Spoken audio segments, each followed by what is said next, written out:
নমস্কার আমার দিদি বোন দাদা ভাই যে যেখান থেকে বসে আমার ভিডিও দেখছো প্রত্যেককে ওয়েলকাম করছি আমার আরও একটা নতুন ব্লগে। আশা করি ঈশ্বরের কৃপায় প্রত্যেকে ভালো আছো। তো আজকের ব্লগটা আমি একদম সকাল সকাল শুরু করেছি। এই দেখো সকালে উঠে আমি যে বাসনগুলো আগের দিন রাতে মেজে রেখেছিলাম সমস্ত কিছু গুছিয়ে নিচ্ছি। আর দেখবে এটাও একটা টিপস, তোমরা ভাবতে পারো যে রান্না করার আগে কিংবা যে কোনো কাজে হাত দেওয়ার আগে সমস্ত জিনিসপত্র যেখানে যেটা থাকে সেটা সেভাবে যদি গুছিয়ে রাখা যায় তবে কিন্তু দেখবে রান্নার সময় কিংবা অন্যান্য কাজের সময় তোমার সমস্ত কিছু হাতের কাছে পেয়ে যাবে, তাতে খুব চটজলদি কাজ হয়ে যায়। আর যদি একটা কাজ করতে গিয়ে সমস্ত কিছু খুঁজতে হয়, হাতা খুন্তি এটা সেটা খুঁজে খুঁজে একদম হয়রান হয়ে যেতে হয়, তখন কিন্তু ভালো লাগে না। তাই আমি সমস্ত বাসনগুলো আগে একটু গুছিয়ে নিই। আর এই ড্রয়ারগুলো দেখবে মাঝে মাঝে এলোমেলো হয়ে যায়, তো সপ্তাহে একদিন যদি এই ড্রয়ারগুলো একটু গুছিয়ে নেওয়া যায় তবে দেখবে সব কিছু কিন্তু পরিষ্কারই থাকে। একটু পরিশ্রম করতে হয় রান্নাঘরে সব কিছু চকচকে ঝকঝকে রাখতে গেলে, তো সেটাই এইভাবে করবে, দেখবে রান্নাঘর কিন্তু সব সময়ই গোছানো থাকবে, অগোছালো হবে না কোনো সময়ই। এরপর আমি সব কিছু গুছিয়ে এখন আমি রান্নার প্রস্তুতি নেব। তো আমি রান্নার জন্য প্রথমে একটু পেঁয়াজ লঙ্কা এগুলো কেটে নেব। আর দেখো পেঁয়াজের এই অংশটা অবশ্যই কেটে বাদ দিয়ে দেবে, এটাতে নাকি একটু গ্যাস বেশি হয়। জানোই তো যে পেঁয়াজ খেলে গ্যাস অম্বলের প্রবলেম হয়, তো ভাজা পেঁয়াজে। আমি জানি না এটা সায়েন্টিফিক্যালি কতটা প্রুভেন, কিন্তু আমি যেহেতু শুনেছি তারপর থেকে আমি এটা কেটে বাদই দিয়ে দিই। এরপর আমি সমস্ত রান্নার সব কিছু আমি গুছিয়ে নেব, কারণ রান্না করতে গেলেও দেখবে সমস্ত কিছু গুছিয়ে নিয়ে রান্না করলে রান্নাটা কিন্তু খুব তাড়াতাড়ি হয়ে যায়। কিন্তু আমরা অনেকে হয়তো কি করি, অল্প একটু কিছু করলাম, করে সেটা দিয়ে রান্না শুরু করলাম, আবার এদিক দিয়ে করব ওদিক দিয়ে করব, এইভাবে করি। কিন্তু আমি বেশিরভাগই রান্নার সমস্ত কিছু গুছিয়ে নিয়ে তারপর শুরু করি। তাতে কি হয়, আমার 3টে বার্নার, ওভেনে 3টে বার্নার, তো আমি সেই 3টে বার্নারে তাড়াতাড়ি করে আমার রান্না হয়ে যায়। এখন দেখো আমি লঙ্কা কেটে নিচ্ছি, আর লঙ্কাটা কিন্তু আমার খুব হাত জ্বালা করে, তাই আমি খুব সাবধানে কাটি। যাদের এই প্রবলেম আছে তারা কিন্তু এরকম করে সব কিছু একটু হাতটা অ্যাভয়েড করেই চলতে পারো, কিংবা গ্লাভস পরে নিতে পারো। তো আমি গ্লাভস পরিনি, কিন্তু আমি খুব সাবধানে কেটেছি এবং চামচ দিয়ে তুলে নিলাম, দেখেছো। এরপর হাতটা একটু সাবান দিয়ে ধুয়ে নেবে, তবে দেখবে আর জ্বালা করবে না। আর এরপর আমি এখন রান্না করব। তো আজকে করছি হলো দই দিয়ে একটু তেলাপিয়া মাছ, আর করব কাঁকরোলের পুর। তোমরা এটা খাও কিনা আমি জানি না, কিন্তু আমাদের ঘরে সবাই খুব পছন্দ করে, বিশেষ করে আমার ছোটো মেয়ের খুব পছন্দের কাঁকরোলের পুর। তো কাঁকরোলগুলো এইভাবে সেদ্ধ করে নিয়েছি, সেদ্ধ করে নিয়ে ভেতরে যে দানাটা থাকে সেটা বের করে নিয়েছি চামচ দিয়ে। আর করব ডাল। তো ডালটাও আমার সেদ্ধ হয়ে গেছে। তো এদিক দিয়ে আমি একটা একটা করে রান্না শুরু করছি, যে তেলাপিয়া মাছটা আগে ভেজে নেব। আর দেখো এই পাশেই আমার গ্যাসের পাশেই আছে একটা ছোট গ্যাস, যে টুকটাক জিনিসপত্র রাখি, একটা হোল্ডার মতো আছে। তো সেটার মধ্যে তেল ছিটকে পড়ে যেহেতু কাছাকাছি, আর চ্যানেল কিন্তু পরিষ্কার করা খুব কষ্টসাধ্য, তোমরা জানো। আর তেল হলে আরও বেশি, সেগুলো ঘষে ঘষে তোলা যায় না। তো আমি কি করি, এইভাবে একটু যখন রান্না করি তার আগে কাপড় সাইড দিয়ে পেতে দিই, পুরনো কাপড়। এটা কিন্তু তোমরা একটা টিপস হিসেবে ধরে নিতে পারো, তোমরা এইভাবে ইউজ করবে, দেখবে তোমাদের কিন্তু চ্যানেলগুলো সহজে নোংরা হবে না, এবং কাপড়গুলো ধুয়ে দিলেই হয়, সেটা অনেক কম কষ্টসাধ্য, তো সহজেই করে নিতে পারবে। এরপর আমি করে নিচ্ছি এদিকে সর্ষেটা একটু পেস্ট করে নিলাম, আর কাঁকরোলের দানাগুলো একটু পেস্ট করে নিলাম। আমার এদিকে মাছটা ভাজা হয়ে গেছে, আর এটা আমার শাশুড়ির জন্য করছি মাছ ভাজা, উনি মাছ ভাজা খাবে তার জন্য। তো মাছটা ভেজে নিয়ে তারপর আমি একটু কালো জিরা ফোড়ন দিয়ে দিলাম, আর কাঁচা লঙ্কা দিয়ে তারপর আমি দিয়ে দেবো কেটে রাখা পেঁয়াজ। আমাদের ঘরে আসলে তেলাপিয়া মাছটা কেউ পছন্দ করে না, সেরকম একটা গন্ধ আছে, দেখবে তেলাপিয়া মাছের একটা গন্ধ থাকে, সেই গন্ধটার জন্য অনেকে খেতে পারো না। তো এইভাবে রান্না করে দেখবে যে তেলাপিয়া মাছ কিন্তু খেতে পারবে, এতে কিন্তু কোনো অসুবিধা হয় না।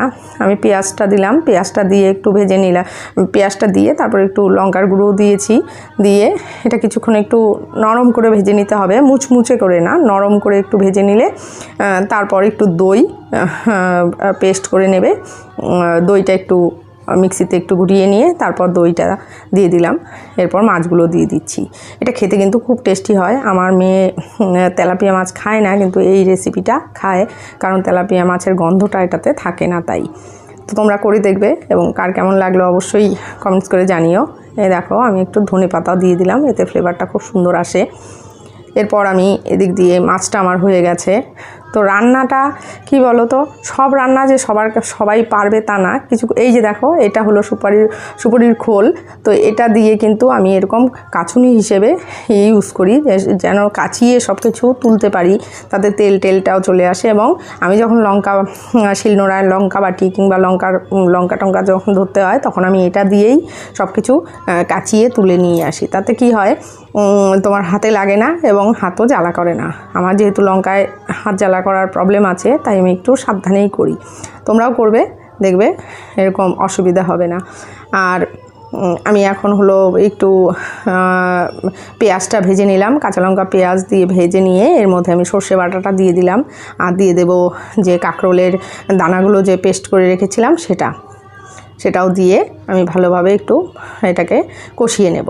এটা কাঁকরোলের পুরটা যেটা করব, সেটার ভেতরের যে পুরটা সেটাই আমি রেডি করছি। এটা খেতে কিন্তু খুব টেস্টি হয়, তোমরা করে দেখবে। একদমই ইজি রেসিপি, আর করতেও যে খুব বেশি সময় লাগে তা না। তো আমার এটাও হয়ে গেছে। এখন আমি কিছু উচ্ছে ভেজে নিচ্ছি এদিক দিয়ে অল্প করে। ডাল যেহেতু করেছি, একটু উচ্ছে ভাজা করছি। আর এই পুরটা করার জন্য আমি একটা ব্যাটার বানাবো, সেটার জন্য আমি অল্প চালের গুঁড়ো নিয়ে নিচ্ছি। চালের গুঁড়ো বেসন দুটো দিয়েই করা যায়, আবার শুধু চালের গুঁড়ো দিয়েও করা যায়। তো আমি এখানে 3-4 চামচ মতো চালের গুঁড়ো নিয়ে নিলাম। নিয়ে এর মধ্যে একটু নুন, হলুদ আর জল দিয়ে, আর আমি অল্প 2 চামচ মতো বেসনও নিয়েছি এখানে। আর নিয়ে নুন, হলুদ আর লঙ্কার গুঁড়ো দিতে চাইলে দিতে পারো, নয়তো না দিলেও চলে। একটু জল দিয়ে, যেরকম আমরা পকোড়া টকোড়া করতে গেলে যে ব্যাটারটা বানাই, ঠিক সেরকমই করে ব্যাটারটা, এত বেশি ঘনও না আবার খুব পাতলাও না, একটা ব্যাটার বানিয়ে রাখতে হবে। এরপর আমি পুরগুলো রেডি করে নেব। এই দেখো, আমার ব্যাটারটা মোটামুটি রেডি হয়ে গেছে। এখন আমি একটু পুরগুলো রেডি করে নেব।